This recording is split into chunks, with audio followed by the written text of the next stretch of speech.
आज जो हमने चीज़ पढ़नी है उसका नाम है calculation of frequency and wave number of photons using Bohr's theory. यानी कि फोटॉन्स के फ्रीक्वेंसी और वेव नंबर हमने निकालने हैं बोहर थ्योरी का इस्तेमाल करके। फोटॉन्स क्या हैं और ये बाकी सारी चीज़ें क्या हैं, बेसिकली बोहर थ्योरी के मुताबिक हमने ये देखा था कि फ़र्ज़ करें ये एक एटम है जिसका ये न्यूक्लियस जो कि पॉजिटिवली चार्ज, इलेक्ट्रॉन जो कि नेगेटिवली चार्ज होते हैं। जब इलेक्ट्रॉन को एनर्जी मिलती है तो वो हायर एनर्जी शेल में चला जाता है। जैसे ये अगर ये पहला एनर्जी शेल है या लेवल है, ये दूसरा, ये तीसरा, इसकी एनर्जी कम होती है, इसकी ज़्यादा और इसकी फिर सबसे ज़्यादा आखिरी वाले की।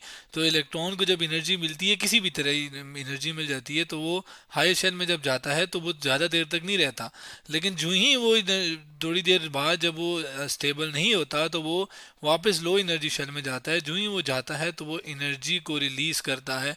वो जो एनर्जी वो रिलीज़ करता है वो in the form of energy packet जो कि फोटॉन्स कहलाते हैं। ये वो हैं, ठीक है, जो कि बेसिकली वेव की फॉर्म में, इलेक्ट्रोमैग्नेटिक वेव की फॉर्म में बेसिकली वो ट्रैवल करते हैं। वेव जिसको मैं अगर इस तरह प्रॉपर ड्रॉ करूं तो ये पूरी एक वेव की जो ये पूरी हॉरिजॉन्टल फासला होता है इसको हम वेव लेंथ कहते हैं, लैम्डा से डिनोट कर रहा हूं मैं। तो ये पूरी एक वेव साइकिल या एक वेव लेंथ या आप कह लें पूरी नंबर, कितनी नंबर ऑफ वेव जो हैं साइकिल्स पर यूनिट लेंथ कितनी हुई हैं या कितनी गुजर रही हैं, तो वो बेसिकली क्या फिर कहलाती हैं, क्या कहलाता है, वेव नंबर।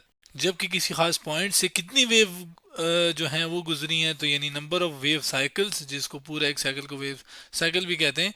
तो ये आपके wave cycle passing a point पर सेकेंड, एक खास पॉइंट से कितनी नंबर ऑफ वेव साइकिल्स एक सेकंड के अंदर गुजरी हैं, तो उसको हम फ्रीक्वेंसी कहते हैं, जिसको मैयर किया जाता है हर्ट्स के अंदर, या जिसको हम पर सेकंड भी बोलते हैं। जबकि पर length, per metre, per unit length basically per metre unit के अंदर मेजर किया जाता है। अमूमन पर सेंटीमीटर में भी किया जाता है, लेकिन ऐसा यूनिट जो है वो स्टैंडर्ड यूनिट जो है वो पर मीटर है। तो ये जो फोटोन है इसकी फ्रीक्वेंसी या वेव नंबर क्या होगा, ये बेसिकली हम बोहर थ्योरी का इस्तेमाल करके करेंगे। बोहर थ्योरी के मुताबिक किसी भी शेल की जो एनर्जी होती है या nth शेल जिसको हमने पढ़ा है, तो हमने देखा था कि वो एनर्जी जो है जिसको हम ई से डिनोट कर रहे हैं वो बेसिकली बराबर है जेड स्क्वायर एम ई की power 4 divided by 8 epsilon nought square N square H का स्क्वायर। जिसमें z क्या है, ये बेसिकली एटॉमिक नंबर का है बता रहे हैं। अब ये जो एटम है ये कोई भी हो सकता है ना, अगर हम हाइड्रोजन लेंगे तो z की वैल्यू उसके लिए 1 है क्योंकि एटॉमिक नंबर 1 है। तो जनरली ये z होता है, कोई भी एटम के लिए हम इसको इस्तेमाल कर सकते हैं। m क्या है, ये बेसिकली है मास ऑफ इलेक्ट्रॉन, जिसको मैंने यहाँ पे लिख दिया है, ठीक है। ई क्या है, ये basically charge of an electron या चार्ज ऑफ द इलेक्ट्रॉन है, जिसको मैं यहाँ पर यूँ लेबल कर देता हूँ। 8 कांस्टेंट है। Epsilon not basically permittivity of free space है, जो कि बेसिकली दो, जैसे अब दो चार्जेस है ना, एक चार्ज, ये दो चार्जेस के दरमियान जो मीडियम अगर हो तो ये उसकी प्रॉपर्टी है। लेकिन अगर कोई मीडियम ना हो, कोई पार्टिकल्स ना हो यानी वैक्यूम हो, तो आपके पास क्या है कि वो परमिटिविटी ऑफ फ्री स्पेस कहलाती है। जैसे ये पॉजिटिव चार्ज, ये इलेक्ट्रॉन, तो इसके बीच में कोई मीडियम अगर नहीं है, सॉरी पार्टिकल्स नहीं है, तो ये परमिटिविटी ऑफ फ्री स्पेस कहलाएगी। एच क्या है, यहाँ पर एच है बेसिकली प्लैंक्स कांस्टेंट, ठीक है, जिसकी एक फिक्स वैल्यू है। जबकि एन क्या है, एन है नंबर ऑफ शेल, कि कौन से शेल की बात हो रही है। जैसे अगर मैं पहले शेल के लिए एनर्जी लिखूंगा तो ये एन की वैल्यू 1 हो जाएगी और यहाँ पे ई 1 हो जाएगा। अब एनर्जी मैंने क्यों लिखी है, क्योंकि एनर्जी की फिर हमें एक रिलेशन पता है। क्या, एनर्जी बोहर मॉडल के मुताबिक पता है हमें कि जब एक इलेक्ट्रॉन हाई एनर्जी से लो एनर्जी में जाता है तो वो जो डिफरेंस ऑफ एनर्जी शेल है, यानी एक एनर्जी अगर ये कहूँ मैं कि हायर लेवल है जो कि E2 की एनर्जी है, एक लो लेवल जिसकी एनर्जी E1 है, तो इन दोनों का जो डिफरेंस है वो बेसिकली बराबर है जो एनर्जी जो फोटोन निकलता है उसकी एनर्जी के, जो कि बेसिकली बराबर होती है energy is equal to H F. ये वो फोटोन की एनर्जी है जो कि बेसिकली निकला है जब डी एक्साइटेशन हुई है, यानी इलेक्ट्रॉन नीचे गया है लोअर शेल में। तो ये वो एनर्जी रिलीज की है जो कि फोटोन की शक्ल में जा रही है। इसके अंदर एफ जो है वो फ्रीक्वेंसी है जो कि हमने निकालना है, एच जो है वो फ्री प्लैंक्स कांस्टेंट है, और इसी फ्रीक्वेंसी का इस्तेमाल करके हम फिर वेव नंबर या लैम्डा वाली बात भी कर लेंगे। अब चूंकि इसका इस्तेमाल करना है, इसको लेबल भी कर दें E2। मैंने जैसे बताया कि एनर्जी ऑफ हायर शेल, जो एनर्जी वो शेल जो कि हायर लेवल पे है, हाई एनर्जी शेल है, यानी उसकी एनर्जी ज़्यादा है, तो ये वो है। जबकि E1 क्या है, ये वो एनर्जी है जो कि लोअर शेल की है, ठीक है, यानी लोअर जो शेल होगा, जैसे कि इस केस में ये वाला है, तो उसकी शेल की जो एनर्जी है वो E1 है। जबकि ये उन दोनों का डिफरेंस, जिसमें F क्या है, F है हमारे पास फ्रीक्वेंसी, और H को हम देख चुके हैं प्लैंक्स कांस्टेंट है वो। अब हम सॉल्व करते हैं। ये एनर्जी E2 के लिए हम निकालेंगे जो हायर एनर्जी शेल होगा, E1 के लिए दोनों का डिफरेंस, और फिर उससे फ्रीक्वेंसी निकालते हैं। अब यहाँ पे वैल्यूज पुट करने से पहले आसानी हम ये करते हैं कि जनरली nth शेल के लिए, लेकिन अगर मैं N1 की शेल की बात करूं, यानी जो लोअर है, सॉरी हायर है E2, तो उसके लिए n की वैल्यू 2 N2 हो जाएगा। जबकि जो लोअर है, पहला शेल कह लें या लोअर शेल एनर्जी शेल कह लें, तो उसके लिए N1, तो यहाँ पे N1 आ जाएगा, तो बाकी सब कुछ सेम होगा। तो यहाँ पर मैं क्या करता हूँ, E2 की जो वैल्यू है वो बाकी सब तो सेम है, n की जगह बस 2 आ जाएगा, तो ये मैंने लिख लिया, जिसमें नेगेटिव को यहाँ पर मैं ले आया। ठीक है, बाकी इक्वल टू के लेफ्ट साइड साइड जो है वो एज इट इज़ जाहिर है नीचे आएगी, तो मैं उसको भी यहाँ पर लिख लेता हूँ और इसको प्रॉपर सेट कर देता हूँ। अब माइनस आ जाएगा यहाँ पर, और फिर माइनस के बाद E1 के लिए तो सेम वैल्यू E1 के लिए भी आ जाएगी, बस n की जगह N1 आ जाएगा। और इस माइनस और माइनस से कंफ्यूज से बचने के लिए हम यहाँ पर एक ब्रैकेट का इस्तेमाल करते हैं, जिसमें जाहिर है माइनस और माइनस फिर मल्टीप्लाई होकर प्लस आ जाएगा। तो हम एक काम करते हैं, इसको इधर ही कर लेते हैं, यहाँ पर इसको मिटा कर यहाँ पर प्लस का साइन डाल लेते हैं। जो कॉमन चीज़ें हैं उनको लिख लेते हैं, जेड स्क्वायर इधर भी है, M E4 ये सारी चीज़ें common, E epsilon nought square इधर भी है, इधर भी है, सारा H स्क्वायर, ये सारी चीज़ें कॉमन है, हम इसको एक बार कॉमन ले लेते हैं।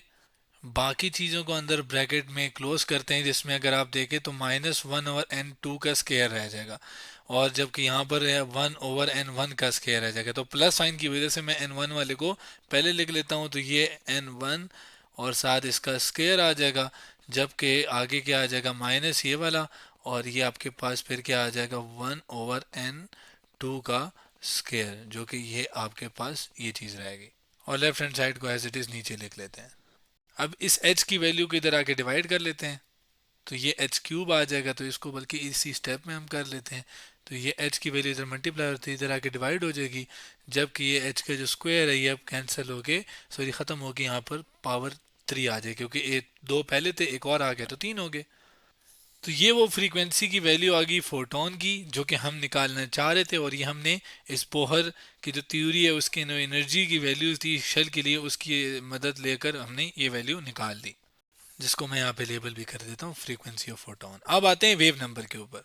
अब एक मीटर के अंदर या एक लेंथ के अंदर, या इसको देखेंगे तो एक मीटर के अंदर कितनी आपके पास जो है साइकिल गुजरी हैं, तो एक तो ये चीज़ है। इसको हम एक और तरीके से लिख सकते हैं, इसको हम लिख सकते हैं 1/लैम्डा भी लिख सकते हैं। लैम्डा जैसे मैंने बताया था कि एक वेव का जो हॉरिजॉन्टल फासला होता है उसको लैम्डा कहते हैं। ठीक है, यहाँ से लेकर यहाँ तक एक साइकिल में जो फासला होता है उसको वेव लेंथ कहते हैं। तो इस वेव नंबर को 1/वेव लेंथ भी हम लिख सकते हैं। अब ये बात मैंने क्यों बताई, क्योंकि वेव नंबर ऑफ फोटोन की जब हम बात करें, वेव नंबर बेसिकली रिप्रेजेंट हम करते हैं किससे, इस तरह करके एक निशान से, जिसको मैंने ये ठीक कर दिया, और इसके ऊपर एक बार भी आती है। ठीक है, ये वेव नंबर का ऑप्शन होता है। लेकिन अगर हम इसको लिखें, मतलब अपनी आसानी के लिए हम इसको 1/वेव लेंथ कह लें, जो कि होता भी है। तो अब ये हमारे लिए आसान क्यों है, क्योंकि जब हम बात कर रहे थे HF की, तो F क्या है, ये फ्रीक्वेंसी है। अब और ये फ्रीक्वेंसी किसकी है, ये बेसिकली फोटोन की है। और फोटोन बेसिकली क्या है, इलेक्ट्रोमैग्नेटिक वेव, जो कि इलेक्ट्रोमैग्नेटिक वेव जो कि रोशनी की रफ्तार से पास होती हैं, मूव करती हैं। तो हमें पता है कि स्पीड इलेक्ट्रोमैग्नेटिक या किसी भी वेव की होती है v is equals to F lambda की, जिसमें v क्या है, स्पीड, f फ्रीक्वेंसी, और लैम्डा जो है वो, जबकि ये आपके पास वेवलेंथ जैसे मैंने बताया, और इसको मैं लेबल भी कर रहा हूँ। लेकिन अब स्पीड की बात करें रोशनी की, तो रोशनी की स्पीड होती है c, जिसको हम कहते हैं, और वो बेसिकली बराबर होती है 3 ×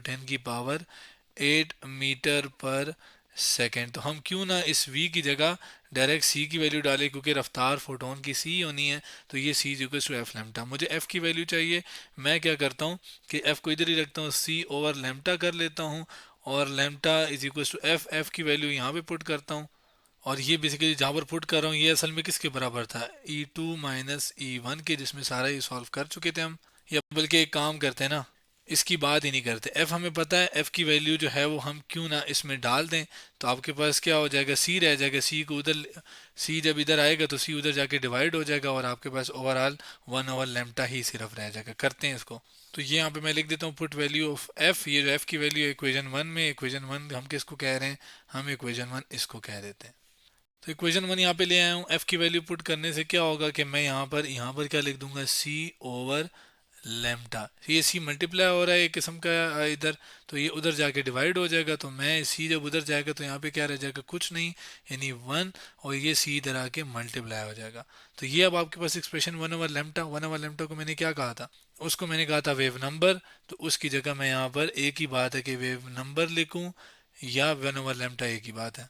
अब यहाँ पे जितने भी ये चीज़ें हैं जिनमें z आ गया जो कि atomic number, M mass of electron, epsilon naught जिसकी वैल्यू आपके पास, epsilon naught permittivity of free space, H की वैल्यू प्रैंक, ये सारी की वैल्यूज़ जो हैं आपके पास ये लिखी हुई हैं।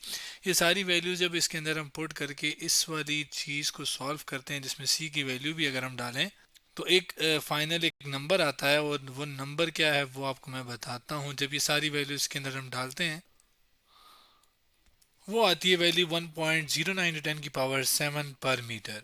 और इसको बेसिकली फिर हम रिप्रेजेंट करते हैं एक सिंबल से जो कि आपके पास आर कैपिटल और साथ एच, और इसका नाम है राइटबर्ग कांस्टेंट। इसका बेसिकली राइटबर्ग कांस्टेंट नाम है, और ये वैल्यू जब हम इसके अंदर डालते हैं या सिंबल हम डालें तो ये बेसिकली वन ओवर लेमटा और साथ आर एच आ जाएगा।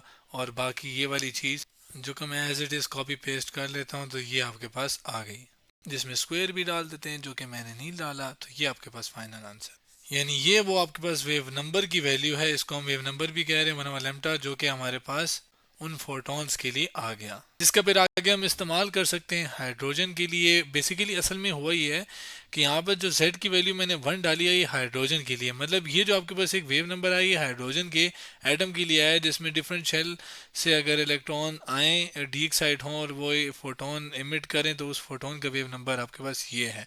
आप Z की वैल्यू 2 या 3 डालकर ये राइबर कांस्टेंट जो है इसकी वैल्यू चेंज हो सकती है, या भी यहाँ पर कुछ और वैल्यू आ सकती है, तो वो जनरली लिख सकते हैं, लेकिन यहाँ पर मैंने हाइड्रोजन के लिए कर लिया। और जनरली क्या है, ये सारा आपके पास जनरली आ गया। तो आज हमने क्या किया, calculation of frequency and wave number of photons using Bohr's theory का इस्तेमाल कर किया, यानी इस सब चीज़ों के बारे में पढ़ा।